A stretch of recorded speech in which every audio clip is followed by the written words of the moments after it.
আল্লাহ রাব্বুল আলামিন সূরা ৩ এর কসম করে বলেন, আর এই ৩ এর কসম এজন্য করেছেন যে চূড়া এই ৩ ফলটা আল্লাহ রাব্বুল আলামিনের কাছে অনেক বড় দামি একটা ফল। আল্লাহ রাব্বুল আলামিন বলেন যে সূরা ৩ এই ৩টা আমি নাযিল করলাম, শুধুমাত্র এই ৩ এর আমি কসম করেছি, এমনি কসম করি নাই। শরীয়ত ইসলামিয়ার মধ্যে এই ৩ ফলের অনেক গুরুত্ব আছে। আল্লাহ রাব্বুল আলামিন নবীজি সাল্লাল্লাহু আলাইহি ওয়াসাল্লাম বলেন যে আমাকে যদি আমি একদিন এক জায়গায় বসেছিলাম, একজন সাহাবী আসলেন, সাহাবী এসে আমাকে বললেন, ইয়া রাসূলুল্লাহ, এই যে সূরা ৩ এই ৩ ফল আমি কিছু নিয়ে আসছি আপনার কাছে, এই ৩ ফলগুলো আপনি গ্রহণ করেন। নবীজি সাল্লাল্লাহু আলাইহি ওয়াসাল্লাম এই ফলগুলো গ্রহণ করলেন এবং নিজে খেলেন, সাহাবায়ে কেরাম যারা পাশে ছিল তাদেরকেও খেতে দিলেন। নিজে ভক্ষণ করলেন, সাহাবীরা যারা ছিল তাদেরকেও এই ৩ ফল খাওয়ার জন্য দিলেন। নবীজি সাল্লাল্লাহু আলাইহি ওয়াসাল্লাম আরো বলেন, আমি যদি বলতাম যে পৃথিবীর মধ্যে জান্নাত থেকে কোন ফল আসছে, তাহলে আমি বলতাম এই ৩ ফল আল্লাহ তাআলা জান্নাত থেকে নাযিল করেছে।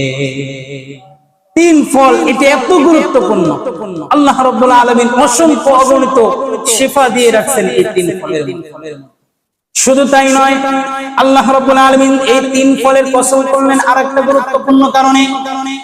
আল্লাহ রাব্বুল আলামিন যখন জান্নাত তৈরি করেন, জান্নাত তৈরি করার পর আদম এবং হাওয়াকে তৈরি করেছেন, আল্লাহ রাব্বুল আলামিন ঐশী গ্রন্থ কালামে পাকের মাধ্যমে আমাদেরকে মেসেজ দেন, قلنا يا آدم اسكن أنت وزوجك الجنة فكلا من حيث شئتما رغدا।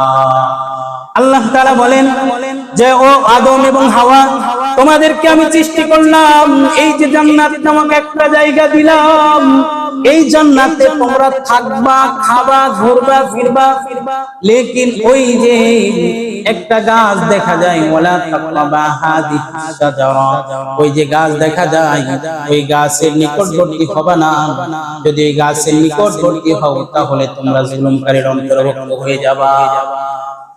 আল্লাহ রাসূল আল্লাহ পাক যখন আদম আলাইহিস সালামকে এই কথা বললেন, আদম জান্নাতে থাকতেছিল, এমন অবস্থায় শয়তান তাকে প্রমন্ত্রণা দিলেন।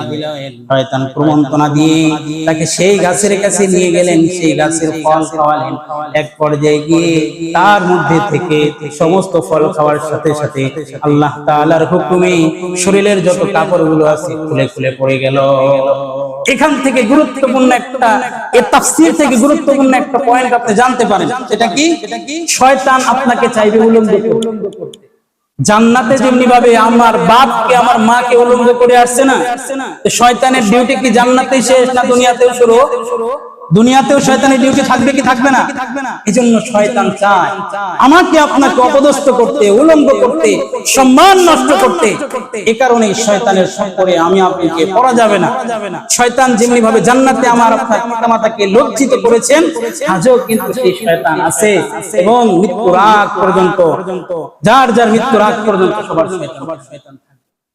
মুহতারামা আযিনিন, যে কথাটা বলতেছিলাম, নবীজি আল্লাহ পাক যখন আদমকে বললেন এই জান্নাতের মধ্যে থাকবা, সব জায়গায় ঘুরতে পারবা, থাকতে পারবা, খেতে পারবা, কিন্তু এই যে গাছ দেখা যায় গাছের কাছে যেতে পারবা না।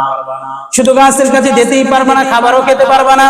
যখন আদম আলাইহিস সালাম খাইলেন, সাথে সাথে তিনি বিবস্ত্র হয়ে গেলেন এবং এই বিবস্ত্র থেকে বস্ত্র ধারণের জন্য, কোন লজ্জা স্থানকে ঢাকার জন্য সর্বপ্রথম তিনি যেই পাতাটা গ্রহণ করেছিলেন সেটা হলো এই ৩ গাছের পাতা।